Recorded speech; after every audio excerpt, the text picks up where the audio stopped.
இன்றைக்கி நம்ம வீட்டில் இருக்கக்கூடிய பச்சரிசியும் பாசிப்பயிரையும் பயன்படுத்தி எப்படி சாஃப்டான கேக்கு செய்கிறதுன்னு பார்க்க போகிறோம். பொதுவாகவே கேக்கு செய்யணும்னா கோதுமை மாவு அப்படி இல்லைன்னா மைதா மாவை பயன்படுத்தி தான் செய்வாங்க. இந்த மாதிரி ஒரு டைம் நீங்கள் செஞ்சு பாருங்கள். பச்சரிசியும் பாசிப்பயிரையும் பயன்படுத்தி இது சாப்பிட்றதுக்கு அவ்வளோ ஒரு அருமையான டேஸ்ட்டாக இருக்கும். எப்போதுமே கோதுமை மைதான்னு குழந்தைகளுக்கு கொடுக்காம இந்த மாதிரி பாசிப்பயிரை பயன்படுத்தி கேக்கு செஞ்சு கொடுங்க. ஹலோ ஃப்ரெண்ட்ஸ், வெல்கம் டு சமே டிலேட்.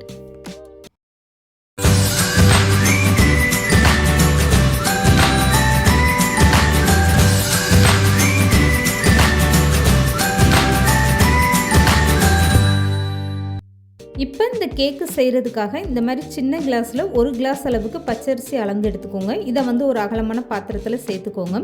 இப்போ எந்த கிளாஸில் நீங்கள் அரிசி அளந்து எடுத்தீங்களோ அதில் 1/2 கிளாஸ் அளவுக்கு பாசிப்பயிறு எடுத்துக்கோங்க. இப்போ பாசிப்பருப்பு பச்சரிசி இது ரெண்டையுமே ஒன்றா சேர்த்துட்டு நல்லா தண்ணி ஊற்றி 3லேருந்து 4 டைம் நல்லா கழுவி எடுத்துக்கோங்க. அழுக்கு போகிற அளவுக்கு நல்லா கழுவி எடுத்துகிட்டு இதுக்கப்புறமா தண்ணியெல்லாம் வடிச்சிருங்க. இப்போ 2 கிளாஸ் அளவுக்கு நல்ல தண்ணி ஊற்றி இந்த பயிரையும் அரிசியும் ஊற வச்சுருங்க. அரிசியும் பயிரும் உங்களுக்கு குறைஞ்சது 2 மணி நேரம் நல்லா ஊறினா தான் மிக்சி ஜாரில் சேர்த்து அரைக்கும் போது நல்லா மாவு அரைப்பட்டு வரும். இப்போ 2 மணி நேரம் அரிசியும் பயிரும் நல்லாவே ஊறிடுச்சு. இப்போ ஊற வச்ச அரிசியை கையில் எடுத்து இப்படி உடச்சி பார்த்தீங்கன்னா ஈஸியாக நல்லா உடைக்கிறதுக்கு வரணும். இது கரெக்டாக நல்லா ஊறி வந்திருக்கு. இப்போ தண்ணியெல்லாம் நல்லா வடிச்சிட்டு ஒரு மிக்சி ஜாரில் அரிசியை தண்ணி இல்லாமல் அப்படியே சேர்த்துக்கோங்க. கொஞ்சம் கூட இதில் நம்ம ஊற வச்ச தண்ணி சேர்க்கக்கூடாது. இந்த மாவு அரைக்கும் போது தண்ணிக்கு பதில் 1/2 கிளாஸ் அளவுக்கு பால் சேர்த்துட்டு அரைச்சி எடுத்துக்கோங்க. இப்போ 1/2 கிளாஸ் அளவுக்கு காய்ச்சி ஆற வச்ச பால் நான் அந்த அரிசியோடு சேர்த்துருக்கேன். இப்போ 2 முட்டை இதோட சேர்த்துக்கோங்க. இப்போ இது கூடவே 1/4 கப் அளவுக்கு சமையல் எண்ணெய், வாசனை இல்லாத எண்ணெய் சேர்த்துக்கோங்க. அப்படி இல்லைன்னா நீங்கள் 4 ஸ்பூன் அளவுக்கு நெய் கூட சேர்த்துக்கோங்க. இப்போ இது எல்லாமே சேர்த்ததுக்கப்புறமா அப்படியே மூடி போட்டு ஒரு டைம் நல்லா அரைச்சி எடுத்துகிட்டு வந்துடுங்க. எந்த அளவுக்கு நல்லா அரைக்க முடியுமோ அந்த அளவுக்கு நல்லா நைஸாக அரைச்சி எடுத்துகிட்டு வந்துடுங்க. இந்த மாவில் நான் எக்ஸ்ட்ரா பாலோ தண்ணியோ எதுவுமே சேர்க்கலை. 1/2 கிளாஸ் பால் மட்டும்தான் நான் சேர்த்துருக்கேன். இப்போ 1/4 கப் அளவுக்கு சர்க்கரை சேர்த்துட்டு இதையுமே ஒரு டைம் நல்லா அரைச்சி எடுத்துகிட்டு வந்துடுங்க. நான் வெள்ளை சர்க்கரை சேர்த்துருக்கேன். நீங்கள் விருப்பப்பட்டால் நாட்டு சர்க்கரை கூட சேர்த்துக்கோங்க. இப்போ அரைச்சி எடுத்த மாவை இந்த மாதிரி நீங்கள் கரண்டியில் எடுத்து பார்த்தீங்கன்னா உங்களுக்கு எந்த அளவுக்கு நல்லா லிக்யூடாக இருக்குது பாருங்கள். இதை அப்படியே வேறு ஒரு பாத்திரத்தில் மாற்றிக்கோங்க. இந்த பாசிப்பயிரும் பச்சரிசியும் கொஞ்சம் கூட உங்களுக்கு திப்பியாக இல்லாத அளவுக்கு நல்லா மாவாக அரைச்சி எடுத்துக்கோங்க. அப்போ தான் கேக் உங்களுக்கு நல்லா சாஃப்டாக வரும். இப்போ நீங்கள் விருப்பப்பட்டால் இதில் ஒரு பிஞ்ச் அளவுக்கு ஃபுட் கலர் பச்சை கலர் சேர்த்துக்கோங்க. இப்போ 1/2 ஸ்பூன் அளவுக்கு ஈஸ்ட்டு சேர்த்துக்கோங்க.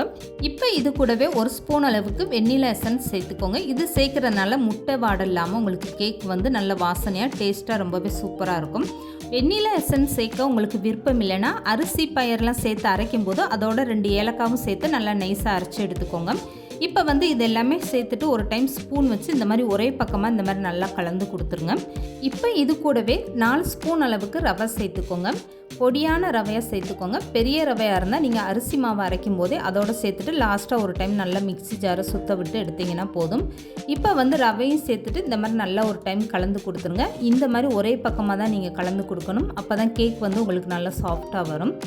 இப்போ இது எல்லாமே சேர்ந்து இந்த மாதிரி நல்லா கலந்து கொடுத்ததுக்கப்புறம் அப்படியே மூடி போட்டுட்டு ஒரு 10 நிமிஷம் இந்த மாவை நல்லா ஊற வச்சுருங்க. ஈஸ்டெல்லாம் சேர்த்துருக்கிறதுனால அதெல்லாம் நல்லா ஊறிட்டு உங்களுக்கு மாவு பொங்கி வர ஆரம்பிச்சிடும். இப்போ 10 நிமிஷத்துக்கு அப்புறம் இந்த மாவை திறந்து பாருங்கள். எந்த அளவுக்கு மாவு நல்லா கெட்டியாகிட்டு உங்களுக்கு பொங்கி வர ஆரம்பிச்சிருச்சு பாருங்கள். இந்த மாதிரி நேரத்தில் ஒரு ஸ்பூன் வச்சு மாவை நல்லா கலந்து கொடுத்துருங்க. இதே மாதிரி ஒரே பக்கமாக இந்த மாதிரி மாவை கலந்து கொடுங்க. ரவை சேர்த்துருக்கிறதுனால உங்களுக்கு நல்லா ஊறிட்டு கெட்டியாக ஆரம்பிச்சிடும். இப்போ இது கூடவே ஒரு 10 முந்திரி பருப்பு சின்னதாக கட் பண்ணிவிட்டு இந்த முந்திரி பருப்பு சேர்த்துக்கோங்க. கேக்கு சாப்பிடும்போது அது நல்லா டேஸ்ட்டாக இருக்கும். இப்போ முந்திரி பருப்பும் சேர்த்துட்டு இதே மாதிரி ஒரே பக்கமாக நீங்கள் இப்படி மாவை கலந்து கொடுத்துருங்க. இப்போ ரொம்பவே சூப்பராக கேக்குக்கான மாவு ரெடி ஆகிடுச்சு பாருங்கள். இந்த மாதிரி ஒரே பக்கமாக கலந்துட்டு அப்படியே இந்த மாவை எடுத்து ஓரமாக வச்சுருங்க. இதுக்கப்புறமா எந்த பாத்திரத்தில் நீங்கள் கேக்கு செய்ய போகிறீங்களோ அந்த பாத்திரத்தை நீங்கள் அடுப்பில் வச்சு நல்லா சூடு பண்ணிடுங்க. வீட்டில் இருக்கக்கூடிய இந்த மாதிரி சின்ன கிண்ணமாக எடுத்துக்கோங்க. அப்படி இல்லைன்னா டீ குடிக்கிற கப்பு கிளாஸ் அந்த மாதிரி நீங்கள் பயன்படுத்திக்கோங்க. இதில் லேசாக எண்ணெயோ நெய்யோ அப்ளை பண்ணிக்கோங்க. இப்போ நம்ம தயார் பண்ணி வச்சுருக்க கேக்கு மாவுலேருந்து எடுத்துகிட்டு 1/2 கிண்ணத்தளவுக்கு நீங்கள் மாவு சேர்த்துக்கோங்க. கிண்ணம் முழுவதும் நீங்கள் மாவு சேர்த்திங்கன்னா அந்த கேக்கு வெந்து வரும்போது உங்களுக்கு மாவு வெளியில் வடிய ஆரம்பிச்சிடும். அதனால் பாதி கிண்ண அளவுக்கு நீங்கள் மாவு சேர்த்துக்கோங்க. நீங்கள் டீ குடிக்கிற கிளாஸ் பயன்படுத்தினாலும் அந்த கிளாஸில் பாதி அளவுக்கு மட்டும் மாவு சேர்த்துக்கோங்க. இப்போ வந்து கேக்கு வேக வைக்கிறதுக்காக நான் வந்து ஏற்கனவே இந்த பாத்திரத்தை 10 நிமிஷமாக நல்லா சூடு பண்ணிவிட்டேன். இப்போ சூடான பாத்திரத்தில் உள்ளே வந்து ஒரு கிண்ணமோ இல்லை ஸ்டாண்டோ இந்த மாதிரி வச்சுக்கோங்க. இப்போ வந்து அடியில் ஒரு அகலமான தட்டு வச்சுட்டு அதுக்குள்ளே வந்து இந்த மாதிரி சின்ன சின்ன கிண்ணங்களை நீங்கள் வச்சுக்கோங்க. இப்போ கேக்கு மாவு இருக்க தட்டை அப்படி நீங்கள் இந்த பாத்திரத்தில் வச்சுட்டு இதுக்கு மேலே கொஞ்சமாக நீங்கள் முந்திரி பருப்பு அப்படி இல்லைன்னா இந்த மாதிரி டூட்டி ஃப்ரூட்டி இந்த மாதிரி லேசாக தூவி விட்டுக்கோங்க. இது கேக்கு வெந்து வரும்போது பார்க்குறதுக்கு ரொம்ப அழகாக இருக்கும். கடையில் வாங்கின கேக்கு மாதிரி சாப்பிட்றதுக்குமே நல்லா அருமையான டேஸ்ட்டாக இருக்கும். இந்த மாதிரி எல்லாமே தூவி விட்டதுக்கப்புறமா இதுக்கு மேலே நீங்கள் அப்படியே மூடி போட்டு ஸ்டவ்வை கம்ப்ளீட்டாக குறைச்சி வச்சுருங்க. குறைஞ்சது 20லேருந்து 25 நிமிஷம் நீங்கள் வேக வச்சிங்கன்னா போதும். இப்போ 20 நிமிஷத்துக்கு அப்புறமா இந்த கேக்கு வேகிற பாத்திரத்தை மூடியோ ஓப்பன் பண்ணி பாருங்கள். இதுக்கப்புறமா கேக்கு வெந்திருக்கா இல்லையான்னு பார்க்குறதுக்காக இந்த மாதிரி ஒரு கத்தி எடுத்துகிட்டு நீங்கள் கேக்குக்கு நடுவில் விட்டு பாருங்கள். கத்தியில் கொஞ்சம் கூட மாவு ஒட்டாமல் வந்தால் கேக்கு வந்து நல்லா வெந்திருக்குன்னு அர்த்தம். இப்போ வந்து நம்மளுக்கு கொஞ்சம் வந்து மாவு ஒட்டுது. இதனால் மூடியை போட்டுட்டு நீங்கள் கூடுதலாக ஒரு 5 நிமிஷம் இந்த கேக்கை அப்படியே வேக வச்சு எடுத்துக்கோங்க. இப்போ 5 நிமிஷத்துக்கு அப்புறம் நான் கேக்கோட மூடியை ஓப்பன் பண்ணி காட்டுறேன் பாருங்கள். கேக்கு எந்த அளவுக்கு வெந்திருக்குன்னு இந்த மாதிரி கத்தி வச்சுட்டு கேக்குக்கு நடுவில் இப்படி விட்டு பாருங்கள். கத்தியில் ஒட்டாமல் ரொம்பவே சூப்பராக வந்திருக்கு பாருங்கள். கேக்கு ரொம்பவே அருமையாக வெந்து வந்துருச்சு. இப்போ வந்து நீங்கள் ஸ்டவ்வை ஆஃப் பண்ணிவிட்டு அப்படியே இந்த கேக்கு இருக்கக்கூடிய கிண்ணங்களை வெளியில் எடுத்து வச்சுருங்க. உடனே கேக்கை வெளியில் எடுக்காமல் அப்படியே ஒரு 10 நிமிஷம் நல்லா ஆற வச்சுருங்க. நல்லா ஆறுனதுக்கப்புறமா நீங்கள் கத்தி வச்சு இந்த கேக்கை அப்படியே சுற்றி எடுத்து விட்டிங்கன்னா எடுக்கிறதுக்கு ரொம்ப ஈஸியாக வந்துடும். கொஞ்சம் கூட பிஞ்சு போகாமல் இந்த கேக் எடுக்கிறதுக்கு ரொம்பவே அருமையாக இருக்கும். இப்போ பார்க்குறதுக்கே இந்த கேக் எந்த அளவுக்கு நல்லா சாஃப்டாக ரொம்பவே சூப்பராக வந்திருக்கு பாருங்கள். இப்போ நான் கையில் ஒரு கேக் எடுத்து காட்டுறேன். எந்த அளவுக்கு நல்லா அடிப்பகுதி வந்து செவந்து வந்திருக்குன்னு. கையில் தொடும்போது எந்த அளவுக்கு நல்லா சாஃப்டாக இருக்குது பாருங்கள். மைதா மாவு கோதுமை மாவுன்னு பயன்படுத்தாமல் இந்த மாதிரி வீட்டில் இருக்கக்கூடிய பச்சரிசி பாசிப்பயிரை பயன்படுத்தி ஒரு டைம் நீங்கள் கேக்கு செஞ்சு பாருங்கள். இது சாப்பிட்றதுக்கு அவ்வளோ ஒரு சாஃப்டாகவும் அருமையான டேஸ்ட்டாக இருக்கும். இந்த வீடியோ பிடிச்சிருந்தா லைக் பண்ணுங்கள், ஷேர் பண்ணுங்கள். மறக்காமல் சமையல் டிலேட் சேனலை சப்ஸ்கிரைப் பண்ணுங்கள்.